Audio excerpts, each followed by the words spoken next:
Hello my soul family, कैसे हो आप सब। मेरी सभी सोल फैमिली को जय श्री राम। आज मैं अपनी सोल फैमिली को बताऊंगी कि जो ये चूजन वन होते हैं और डिवाइन सोल होते हैं, इनका बचपन कैसा होता है। आज मैं अपनी सोल फैमिली को बताऊंगी कि इनका बचपन, कहते नहीं है कि बहुत ज़्यादा, जब चूजन वन सुनो डिवाइन सोल तो लगता है कि कितना अद्भुत, कितना अचरज वाला होता है, लेकिन नहीं, उनका बचपन बहुत ज़्यादा कष्टों में बीतता है। सब कुछ रहेगा, सच बता रहे हो, पैसे भी रहेंगे, फिर भी उनका बचपन बहुत ज़्यादा दुखमय होता है। और इसके पीछे का रीज़न एक ही होता है, क्योंकि उनको उसी सिचुएशन में इसलिए भेजा जाता है कि उस सिचुएशन से जब वो निकलें तो एकदम खिल के निकलें, तोड़ने के लिए नहीं। कहते नहीं है कि जैसे कुम्हार घड़े को जितना पीट पीट कर बनाता है ना, सच में उतना ही वो प्यारा और अट्रैक्टिव बनता है। जितना उसमें चुभो को डिजाइन बनाएंगे, जितना ही उसको नोचा खुदोड़ा जाता है, उतना ही वो अट्रैक्टिव बनता है। नॉर्मल बना के रख देंगे तो बदसूरत सा लगेगा, लेकिन उसको जितना पीट पीट के तराशा जाएगा ना, सच में उतना ही वो अट्रैक्टिव और प्यारा लगता है, उसकी कीमत बढ़ जाती है। देखो, कभी आप घड़ा लेने जाओ, सच में जो सिंपल घड़ा होगा ना, आप उसकी तरफ अट्रैक्ट होगे ही नहीं। आप हमेशा वही वाला घड़ा चुनोगे जिसको बारीकी से तरासे रहेंगे, बारीकी से उसमें डिजाइन और पेंट किए रहेंगे, लेकिन वो जो बारीकी से करते हैं ना, उसमें मेहनत ज़्यादा लगती है। तो ऐसे ही डिवाइन को ना, जैसे डिवाइन सोल जब आते हैं तो उनको बनाने में उनको मेहनत बहुत ज़्यादा लगती है, क्योंकि उनको जब तराशते हैं ना, दुख तो लगता है। घड़े को पीटेंगे तो दुख तो होगा ही, लेकिन ये जान लीजिए, जब उनको तराशते हैं तो डिवाइन भी उतना ही मेहनत करते हैं। जैसे कुम्हार अपना मेहनत करता है, उसमें भी डिवाइन भी टाइम देते हैं, जैसे कुम्हार टाइम देता है उस घड़े को बनाने के लिए। तो ये गलती से मत सोचना कि भगवान ने हमें ऐसे उठा के फेंक दिया, नहीं। जितना, जैसे उस घड़े, मान लो उस घड़े को 1 घंटा बनाने में लगा, तो 1 घंटा तो कुम्हार ने भी तो अपना दिया ना। ऐसा तो नहीं है घड़े को रख दिया अपने आप बन गया, नहीं।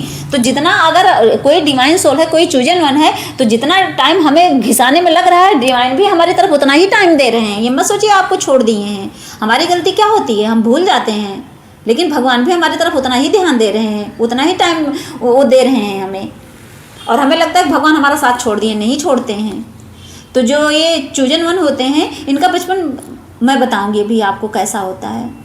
देखिए, ये क्या होते हैं, ये बचपन से ही बहुत दयालु होते हैं, बहुत ज़्यादा, जैसे होता है ना काइंड पर्सन, तो इतना ज़्यादा दयालु होंगे कि ये बचपन से ही, आप विश्वास नहीं मानोगे ना, ये छोटे से रहेंगे, 8-10 साल के भी रहेंगे, लेकिन अभी अपने साथ के बच्चों को कभी तकलीफ में नहीं देख सकते। वो वहाँ भी देखेंगे तो वहाँ भी उसकी हेल्प करने की कोशिश करेंगे। होता नहीं, कितने छोटे बच्चे होते हैं, अगर अपने दोस्त के पास, अगर उनके दोस्त के पास उनके जूते नहीं तो अपना जूता दे देंगे, कहेंगे तुम्हारे पास पेंसिल नहीं है, ले लो मेरा पेन, ले लो मेरी पेंसिल, ले लो अपनी कॉपी या अपनी बुक दे देंगे। सोचिए, ऐसे होते हैं। और आध्यात्मिक होंगे, कहीं ना कहीं वो भगवान से जुड़े रहेंगे, कुछ नहीं करेंगे, वो भगवान को प्रणाम जरूर करेंगे। उनका कनेक्शन होता है, भगवान खींचते रहते हैं उनको।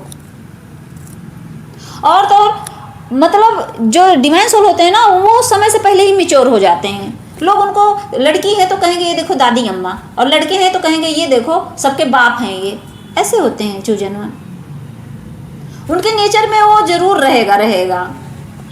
लोग कंफ्यूज हो जाते हैं उनको देख के, कि ये लगता है कि कोई बूढ़ी आत्मा है इसके अंदर, ऐसे बोलते हैं लोग। और तो ये बहुत गंभीर, एकदम गंभीर और शांत रहते हैं, और ये भगवान से तो जुड़े रहते हैं, ये नेचर से भी जुड़े रहते हैं। इनको नेचर बहुत ज़्यादा अट्रैक्ट करता है, इनको पेड़ लगाना अच्छा लगता है, इनको हरियाली देख के इतना अट्रैक्ट होंगे कि मन करेगा बस वहीं बैठे रहें। बहुत ज़्यादा प्यारे होते हैं। और तो दूसरों का दर्द जो है ना, मतलब उसको महसूस करने की इनके अंदर बहुत क्षमता होती है। सच में, आप कुछ नहीं बोलोगे ना, ये अंदर से सोच लेंगे कि ये इंसान दुखी है, क्योंकि वो आत्मा का कनेक्शन होता है, आत्मा फील कर जाती है। वो उस एनर्जी से वो पकड़ लेते हैं कि इंसान दुखी है, उसके दर्द को तुरंत फील करेंगे। और तो और, अगर सामने वाला रो रहा है तो वो भी रो देंगे, उनकी आंखों में आंसू आ जाता है। सोचिए, इतने ज़्यादा मतलब सॉफ्ट हृदय वाले होते हैं। नॉर्मल लोगों के अंदर नहीं होती इतनी दया, लेकिन जो डिवाइन सोल होते हैं वो होते हैं। डिवाइन सोल का मतलब क्या, कि हाँ, वो परमात्मा का ही अंश हैं, वो उन्हीं की कृपा से आते हैं, और वो समझ लो अंश हैं। तो जैसे परमात्मा के अंदर होता है सबके लिए एक भाव, वैसे एक समान ही होते हैं। उनका नेचर ही होता है, सबके लिए एक ही भाव होता है, वो कभी किसी से ईर्ष्या द्वेष नहीं रखते।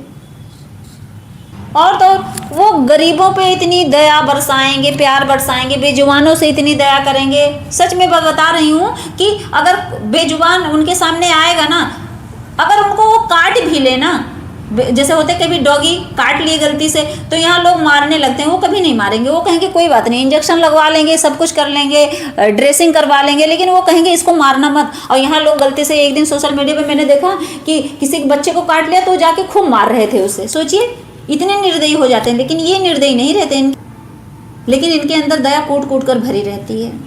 ये जो डिवाइन सोल होते हैं, इनके अंदर इतनी दया होती है कि अपने पराये का भेद ही खत्म हो जाता है। वो ये नहीं सोचते कि मेरा अपना है, ये पराया है, नहीं, उनके लिए सब अपने हो जाते हैं। गरीबों को देखेंगे, जैसे होता नहीं कभी कभी कि गरीब हैं तो उनको कपड़े से देख के लोग जज करते हैं, इतना गंदा है, दूर दूर दूर दूर रहो, ऐसे कहेंगे हाँ दूर रहो दूर रहो। लेकिन उनके अंदर क्या आएगा, वो गरीब को भी अपने सीने से लगा लेते हैं। उनके अंदर ये ईर्ष्या नहीं रहती, ये द्वेष नहीं रहता, ये घिन नहीं आती है कि नहीं तुम गंदे कपड़े पहनो, मैं इतना अमीर हूँ या पैसे वाला हूँ, मेरे अच्छे कपड़े गंदे हो जाएंगे। नहीं, उनके लिए सब बराबर। ऐसे होते हैं प्योर सोल, ऐसे होते हैं डिवाइन सोल। और तो और उनका बचपन संघर्ष से ही भरा रहता है। उनकी ज़िंदगी में उथल पुथल रहती है, अलग थलग लाइफ हो जाएगी। कभी किसी को देखो ऐसे डिवाइन सोल हैं कि उनके मम्मी पापा ही अलग हो गए हैं, डिवोर्स ले लेते हैं। अब उनके ऊपर जिम्मेदारी कैसे आती है, मम्मी पापा अलग हो गए, अब उसके ऊपर जिम्मेदारी है, वो अपनी मम्मी को दुखी नहीं देख सकता या देख सकती, तो जिम्मेदारी उठाएगी, वो जॉब करेगी, कुछ न कुछ करेगी, हेल्प करेगी। समझ पहले जिम्मेदारी आ जाती है। कभी कभी ऐसा होता है कि मम्मी पापा हैं तो पापा ही दुनिया से चले गए हैं, अब ये भी तो एक जिम्मेदारी है। पापा दुनिया से चले गए तो बेचारे को कमाना है, खाना है, मम्मी को देखना है, छोटे भाई बहन है उनको देखना है, तो ये जिम्मेदारी ही तो है। तो ऐसे हो जाता है डिवाइन सोल की लाइफ। लेकिन ये कहने का मतलब ये तोड़ने के लिए तो नहीं होता है, ये हमें समझाने के लिए, हमारी सोल को, हमारी आत्मा को जगाने के लिए ही होता है। और तो और सही बता रही हूँ, आस पड़ोस के लोग जब उनको देखते हैं ना, जो ये डिवाइन सोल होते हैं, वो उनकी एनर्जी बोलती है, समझ लो। उनका जो ऑरा होता है वो बोलता है, उसको देख के लोग कंफ्यूज रहते हैं और बोलते हैं कि ये तो बड़ा समझदार है, तुम्हारा बच्चा तो बड़ा समझदार है। माँ बाप से बोलेंगे कि आपकी बेटी, आपका बेटा तो बड़ा समझदार है, ये कैसे ऐसे है, कन्फ्यूजन। लेकिन वो कन्फ्यूजन नहीं होता, वो जो आत्मा एनर्जी है, वो जो डिवाइन की एनर्जी है, वो बोलने लगती है। उसी को लोग पढ़ते रहते हैं, समझते रहते हैं, लोग अट्रैक्ट होते हैं, मुस्कुराते हैं देखकर। छोटे ही बच्चे रहेंगे, वो उनको देखकर लोग अट्रैक्ट होंगे, उनको खिलाने का मन करता है, ऐसे भी होते हैं। और तो और कहीं ना कहीं उनके मन में ये जरूर चलता है कि मैं कौन हूँ, क्यों हूँ, क्या करने आया हूँ, मेरा मेन मोटिव क्या है इस दुनिया में आने का। वो सबसे अलग सोचते हैं, सबसे अलग, सबसे हटके, सबसे अलग। और ऐसे में घर वाले भी परेशान रहते हैं, ये कहाँ खोया रहता है। नॉर्मल लोग क्या करते हैं, दुनिया को उन्हीं की नज़र से देखते हैं, और ये महान आत्मा ऐसी होती हैं डिवाइन सोल कि ये अलग नज़र से देखते हैं। ये हर चीज़ को सोचेंगे कि ये आखिर में ये चीज़ बनी क्यों है। अच्छा सोचिए, जैसे नॉर्मल लोग हैं तो वो दुनिया की नज़र से, जैसे किसी ने कहा कि हाँ भैया ये आम है, ये इमली है, सब चीज़ें हैं, लेकिन उस आम के अंदर की गुठली भी ये जानने की कोशिश करते हैं। ऐसे होते हैं, सोचिए, वो गुठली के अंदर भी जो मतलब एक आम खाने पे गुठली निकलती है, उसको जब फाड़ते हैं उसके अंदर जो बीज होता है उस पे भी रिसर्च करेंगे। ये हर चीज़ में ये मतलब एक चीज़ में नहीं, ये अंदर तक गहराई में जाने की कोशिश करते हैं। इनको संतुष्टि मिलती ही नहीं है, ये सोचते हैं कि आखिर ये चीज़ है क्या। एकदम गहराई में जाएंगे, समझने की कोशिश करेंगे, अच्छा क्या है, बुरा क्या है, वो भगवान को समझने की कोशिश करेंगे कि आखिर भगवान का चमत्कार क्या होता है, कृपा क्या होती है। ऐसे लोग तभी तो, जब वो गहराई में जाते हैं तभी तो इंट्यूशन पकड़ते हैं। आपको क्या लगता है, यही लोग होते हैं जो इंट्यूशन पकड़ते हैं? आपको क्या लगता है कि नॉर्मल ऐसे ही जियो खाओ और समझ ही ना पाओ? नहीं, जो दुनिया को, समाज को अलग नज़र से देखते हैं ना, वही इंट्यूशन पकड़ पाते हैं। इंट्यूशन पकड़ने का मतलब क्या है, आपके अंदर बातें चल रही हैं, आप उसमें से जो भगवान ने संदेशा भेजा वो भी उसी में मिस हो जाता है और आप लोग भटक जाते हो। सोचिए, आप लोग पकड़ ही नहीं पाते। कह रहे हो कि मुझे दाल चावल रोटी सब्जी यही सब खाने के अंदर से आ रहा है, तो उसमें अलग है क्या? हो सकता है उसमें एक शब्द ऐसा रहा हो आप पकड़ ही ना पाए हो। लेकिन चूजन वन जो होते हैं डिवाइन सोल, पकड़ लेते हैं, वो तुरंत पकड़ लेंगे। जो इस जर्नी में है, जो ट्विन फ्लेम जर्नी में है, जो भी हैं, आप भी डिवाइन सोल हो, आप भी चुने हुए हो, लेकिन कितना भटक गए हो। सोचो कितना भटके हुए हो, बहुत भटके हुए हो। और इसलिए भटके हुए हैं, जो देखो, जो डिवाइन सोल हैं उनमें मतलब हो तो ट्विन सोल जो जर्नी में वो भी डिवाइन सोल है, लेकिन उनमें और जो अलग रहते हैं उनमें बहुत अंतर हो जाता है। ये क्या करते हैं, ये जो ट्विन फ्लेम जर्नी में है, ऐसे जो डिवाइन सोल है वो भटकते हैं किसके पीछे, अपने ट्विन के पीछे, अपने पार्टनर के पीछे, अपने उस पर्सन के पीछे। और जो ऐसे डिवाइन सोल है जो ट्विन फ्लेम जर्नी में नहीं है, वो उनका एक ही मोटिव है कि मुझे अपना कोई सोल पर्पज करना है, अच्छे कर्म करने हैं। बहुत से ऐसे संत महात्मा हैं, वो लोग तो डिवाइन सोल हैं, लेकिन उनका पर्पज नहीं है ना किसी पर्सन के पीछे भागने का। बस ट्विन फ्लेम जर्नी में जो आए हैं वही ज़्यादा भटक जाते हैं, भटकाया ही जाता है, उनका कर्मा ही होता है, इसीलिए तो कार्मिक में फंस जाते हैं।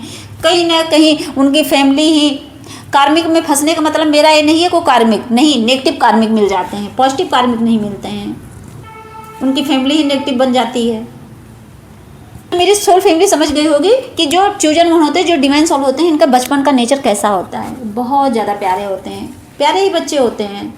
लेकिन जब माया में आके हम फंसते हैं तो क्या होता है, वो प्यारापन सब खत्म हो जाता है, मर जाता है। कहीं ना कहीं हमारे अंदर वही काम, क्रोध, लोभ, मोह, अहंकार, ईर्ष्या, द्वेष डेवलप होता है, तो हमारे चेहरे की सब सुंदरता चली जाती है। हमारी वो आत्मा जो साफ साफ दिखनी चाहिए थी, वो ब्लॉकेज बना लेते हैं हम अपनी उस गलतियों की वजह से। तो हमें तो जो मैंने नेचर बताया ना, सेम इसी नेचर में हमें ढलना है, ढलना पड़ेगा। नहीं है तो लाना पड़ेगा वो नेचर अपने अंदर। नहीं लाओगे तो डिवाइन हमें कभी रास्ता नहीं दिखाएंगे, हम भटके ही रहेंगे, सारी ज़िंदगी भटकते हुए इस दुनिया से चले जाएंगे। इतना याद रखना।